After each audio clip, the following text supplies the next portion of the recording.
Hi, I'm John Maxwell. When the top companies in the world are looking for trainers, speakers, and coaches, there's one name that stands above the rest, and that's Maxwell Leadership. Our certified team members have gotten proven results for companies all over the globe, and our reputation, I'm proud to say, is second to none. Some of our members have risen to the top of their profession, including the one you're going to meet today. I proudly introduce you to my friend Bob Fabian Zinka. Welcome to the Leadership and Success Podcast with your host, Coach BZ. If you need to develop into a better leader, this podcast is for you. If you want to achieve a greater level of success, this podcast is for you. His mentor, Dr. John C. Maxwell, said it best: everything rises and falls on leadership. We hope to inspire you today and provide you with an insight that has the potential to positively impact the trajectory of your life. Welcome to the Leadership and Success Podcast.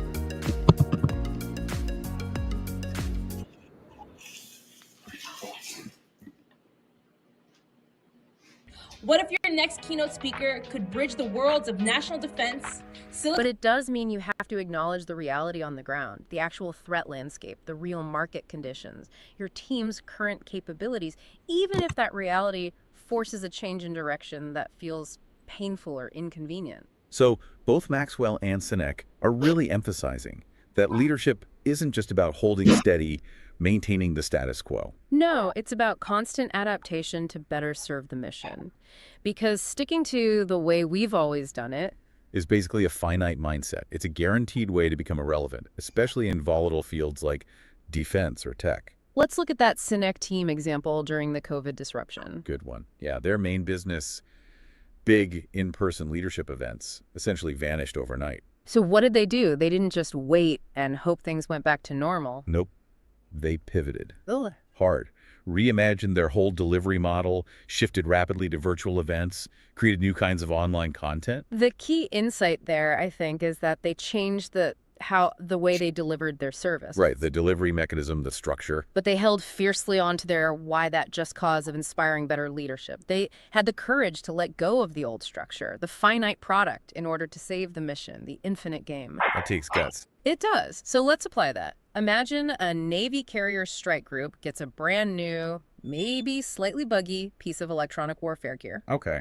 A finite-minded leader might resist integrating it because it messes up training schedules, maybe dips initial readiness metrics for the current deployment. It's disruptive. Understandable, in a way. But the infinite game leader, they see the necessary long-term shift in technology. They embrace the courage to pivot. They immediately start reallocating resources to train on this new, maybe difficult capability. Why? Because they know sticking with the old, comfortable process is eventually fatal in the long run. The adversary adapts, technology moves on. Or think about a fast-growing tech company hit with sudden, major new regulations like GDPR or other data privacy laws. Okay, big shift. Sticking with the old product architecture, that guarantees legal trouble, loss of customer trust. It's failure. So the courageous leader pivots, genuinely valuing input during peacetime or during normal operations. Then when the chaos erupts, your team already trusts your judgment. And maybe more importantly, they trust that you've already considered perspectives like theirs in your planning. So the conversational leader actually earns the right to be directional when speed is absolutely essential. Precisely. The trust is already baked in. So empathy isn't just a soft skill then, it's actually a strategic tool. It helps secure genuine commitment. Totally. Think about it.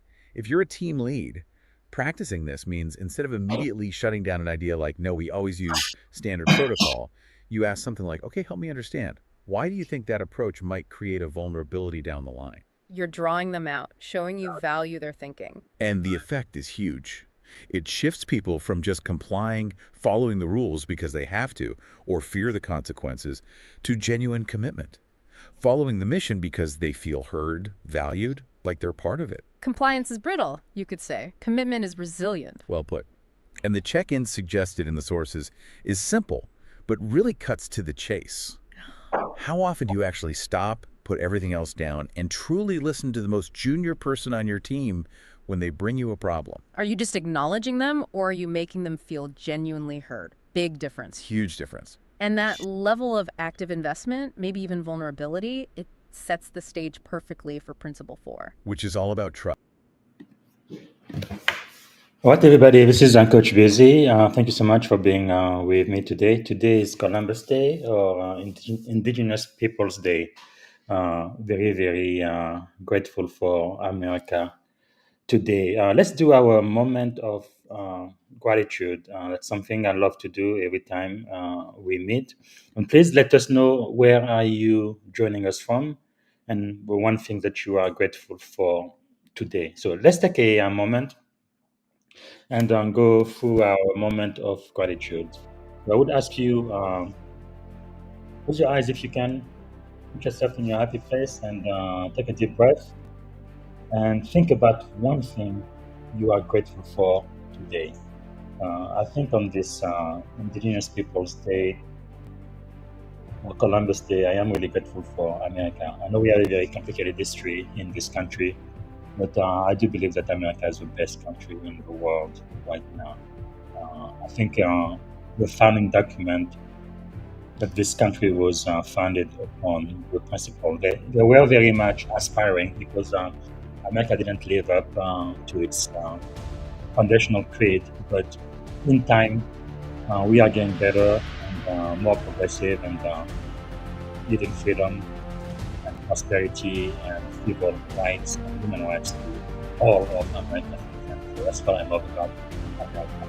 So let us know what you are grateful for today. Today, I'm going to be giving you the 10 minutes summary from the full podcast episode we had yesterday about the infinite game, right? Playing the infinite game.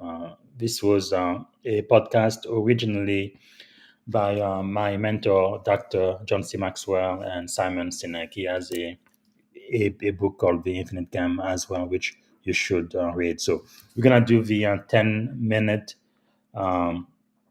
summary today. And I also would like to bring to your attention that this week on Wednesday, I'm going to be talking to the one and only Dominic Shelton Leipzig. You need to be here. That's going to be on Wednesday morning, 6 a.m. California time, so 9 a.m. Eastern time. She's the CEO and founder of Global Data Innovation, and she's a board member and cyber security and privacy specialist. You don't want to miss it. And then on Thursday at 9 a.m. as well, I will be talking with Darlene Drew. It's going to be her birthday. She's a Maxwell Leadership Certified Coach, keynote speaker, trainer, and she's going to be with us on Thursday. So I really look forward to it. All right, here is the 10-minute summary, the Infinite Day Game podcast. Welcome to our discussion on leadership that really dives deep into playing the infinite game, especially for military and tech leaders. You know, it's about embracing crisis, trust, and the kind of service that requires sacrifice. Yep, absolutely. There's so much to unpack, from realizing that a crisis is really a reveal of who you are as a leader, to understanding that winning isn't just about a single battle, but about staying in the game for the long haul. Right, it's like when a crisis hits, you don't see a leader's true colors in calm waters, but in rough ones. Crises actually highlight your values, your why, and whether you're a true leader or just, a pretender. And it's so interesting how that ties back to what both John Maxwell and Simon Sinek have said. Maxwell talks about real leaders running toward the problem, asking actively, where are the people and how can I serve them, instead of hiding behind optics. Exactly. Maxwell's idea is that you have to have the courage to, actually face the tough situations head on, without waiting for someone else to clear the mess. And Sinek reminds us that these moments are like stress tests for your character. Yep, and shifting our mindset from finite games, where there's a clear win or loss based on milestones, to playing an infinite game is a big leap. It's about creating a legacy that's about long-term impact, not just meeting short-term objectives. Exactly. And think about it. In the military, it's not just about achieving the next rank. It's about making the service better than you found it. And in tech, it's about fostering a culture that, well, lasts long after the next feature is shipped. True. However, I do wonder sometimes whether this focus on the infinite game could potentially make leaders overlook necessary short-term actions that are critical. I mean, isn't it risky to de-emphasize those immediate wins? That's a fair point. But I believe that when you build a strong foundation, clarifying your values and practicing servant leadership, it naturally creates an environment where short-term actions are aligned with a long-term vision. Right, It exactly. doesn't mean you ignore milestones. It just means you're not obsessed with them at the cost of your core mission. Absolutely. Then there's the idea of listening as a superpower. Sinek points out that hearing is just the physical act, but listening is about grasping the meaning behind the words. Yep. Yes, and that's a subtle but powerful shift. For a while, even Maxwell admitted that he valued his own vision above his people's input. The turning point came when he moved to a more conversational leadership, asking real questions and valuing feedback, which really is like the cornerstone of trust. Right, because trust in leadership isn't something you can just demand. It's earned by showing that you're willing to listen, and more importantly, by taking risks on trust. Leaders must be the first to step up and be vulnerable. Exactly. Maxwell encapsulated it perfectly, saying that instead of asking, "Can I trust you?" a leader should constantly be asking themselves, "Am I trustworthy?"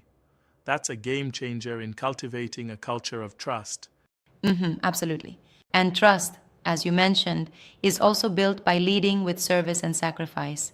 It's the daily decision to put others first, whether that means staying late to mentor someone or giving up your attention to a team member who's really struggling. Right.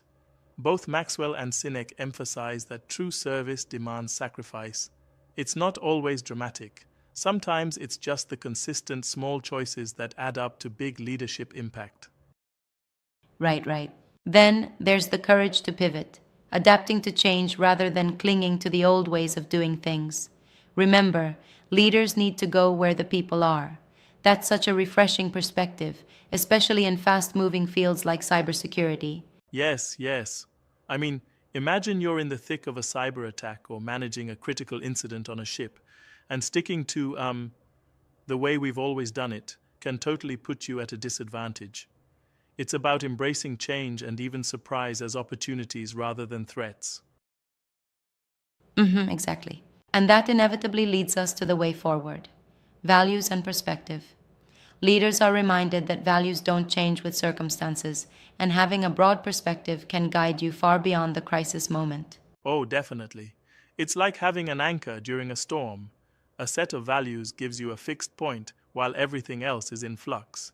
And planning for a long-term vision means preparing your team so they can navigate the next crisis with confidence.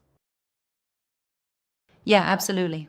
It's fascinating how these principles apply to both military and tech environments. Whether you're a naval officer or a cybersecurity executive in Silicon Valley, the call to leadership remains the same. Be prepared, be empathetic, and be willing to take those risks for trust. Right? And as we reflect on that, there's a really compelling call to action embedded throughout these lessons. It asks leaders to, for instance, model trust by delegating responsibility and own mistakes publicly. That's something both sectors can definitely learn from. Yep, that's so true. And take a moment to consider what kind of infinite game you're playing. Instead of constantly chasing after one milestone after the other, what larger vision are you building for your organization, your team, or even your country? Exactly, and that's a big shift in mindset. For someone who's been in high-pressure positions, it means not just running after the next career rank or feature, but actually focusing on the long term, almost like designing a legacy. Indeed. I also want to point out the role of intentional listening in strengthening leadership. When leaders really slow down and listen, to a junior officer or a junior engineer. They not only validate the person, but also open the door to innovative ideas. Yes, and it's so important because when people feel heard, trust blossoms naturally. It's that tiny, sometimes overlooked detail that can actually transform a culture. And isn't it interesting how that idea of listening also extends to building a resilient team that can weather crises? Right, right. Exactly. Now, one thing I find intriguing is the balance between serving and sustaining your own well being as a leader. Sometimes the call to service might feel overwhelming in times of constant crisis. That's an excellent point. While the notion of leadership here is all about sacrifice, it's also critical to remember that you need a solid foundation.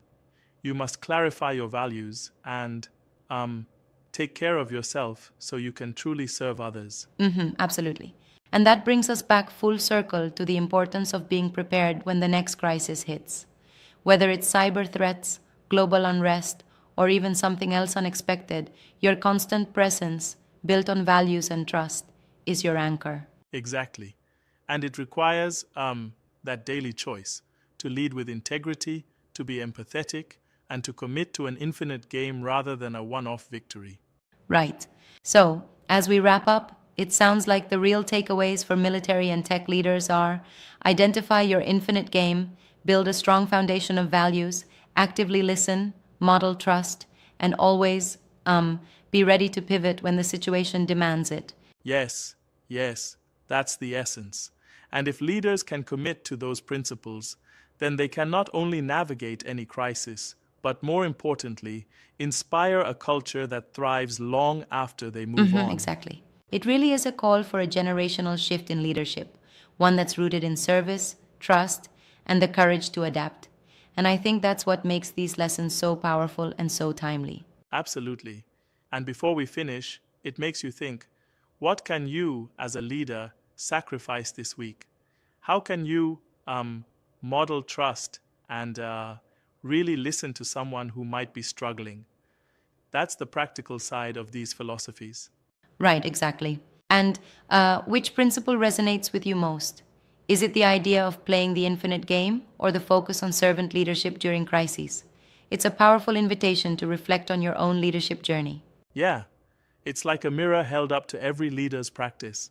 It challenges you to stay engaged with who you are and who you want to be in the long haul, not just in moments of calm, but especially during the storm. So true. Well, we've covered a lot of ground, from crisis leadership and trust to the importance of listening and the courage to pivot. This conversation itself feels like a mini training session in embracing the infinite game. Absolutely. And it's a reminder that leadership, above all, is about continuing every day to choose the well-being of your team and your cause over personal gain. That's what leaves a legacy. Yep, indeed. I love that. It's been great, lively, and seriously inspiring to talk through these principles. Digging into these ideas really reaffirms how critical it is to build transformational leadership, one that lasts, adapts, and truly serves people. So, folks, as you reflect on your own leadership journey, ask yourself, what infinite game are you playing? And how are you ensuring that your everyday actions, especially during challenges, lead to a legacy of trust, service, and lasting impact? Right, exactly. Thanks for joining us in this conversation on playing the infinite game in leadership. Let's keep pushing boundaries and leading with heart and purpose. Competence, you got to know your stuff. Integrity, your actions match your words. Reliability, you do what you say you'll do. And availability, you're actually present and accessible. Okay, competence, integrity, reliability, availability. For a military leader, that means what? Demonstrating skill, sticking to the rules, being there for your people, following through. Exactly. And if you fail on one of those, say you delegate a task, but then you hover and micromanage constantly. You're failing the reliability test. You're showing you don't actually trust them. Right. And probably the competence test, too. Maybe suggesting you don't trust their skills or your own ability to delegate effectively. So practically speaking, the sources say you model trust by delegating meaningful responsibility. not just the grunt work. Yes, you have to give your team ownership of something that has real impact, maybe even carries some visible risk. If they only ever handle the trivial stuff, the message you're sending is clear. I don't trust you when it really counts. And then comes the acid test. What happens when they fail? The moment of failure. This is critical. Leaders have to own their own mistakes publicly. Take the hit for system failures. But they need to share credit generously when things go well. And absolutely crucial. You must publicly back your people up, protect them when they make an honest mistake while operating within the responsibility you gave them. So publicly standing by that junior team member who maybe messed up a software deployment or missed something on patrol? Yes, that is Sinek's circle of safety made real. It sends an instant, powerful message. The risk is shared. I've got your back. Because if a leader only takes credit for successes but pushes blame downwards for failures, they shatter that circle of safety. Trust evaporates. And that infinite game you were trying to play, it just becomes brittle, finite, and everyone starts playing defense. So the reflection for you, the listener, is maybe, where can I model this kind of trust this week? Where can I take a calculated risk on someone junior, and how will I show I'll protect them if it doesn't pan out perfectly? Answering that honestly dictates the real depth of your influence. Right? Building trust. Leaders go first. Yeah, the sources are really clear and, frankly, uncompromising on this. Trust isn't automatic. It doesn't just come with the rank or the title. You can't just demand it. Nope. It has to be earned. Yeah. Every single day through consistent, trustworthy actions. Maxwell frames this using something called the mirror test. I think we need to unpack that properly because it flips the responsibility entirely. Let's do it. The mirror test basically asks the leader to look inward. Maxwell's point is that your followers shouldn't be the ones wondering, can I trust my leader? Okay. Instead, you, the leader, should be looking in the mirror every single day and asking yourself, am I trustworthy? Wow. So it completely shifts the burden. If there's a trust deficit in the organization, It's always the leader's fault first. You own it. okay, so what does trustworthy look like in daily actions? It's got to be more than just don't lie, right? Oh, much more. Sinek comes at this from what he calls an investment view. He says trust is actually the risk you take by choosing to trust first. An investment. Yeah, like love, almost. It needs constant tending, renewal. It's not just a transaction where you trade trust for performance. You have to put trust out there first. So what are the pillars of being trustworthy daily, according to the sources? Thank you for listening to the Leadership and Success Podcast with your host, Coach BZ. If you like what you heard, please subscribe to our channels and come back for more wisdom nuggets on how you may develop into a better leader and achieve greater levels of success. Leadership is the most critical skill. The world will always need leaders to lead others, deploy the next disruptive technology, or execute a business strategy. You may as well decide on counting yourself among the 21st century leaders. See you right here next time on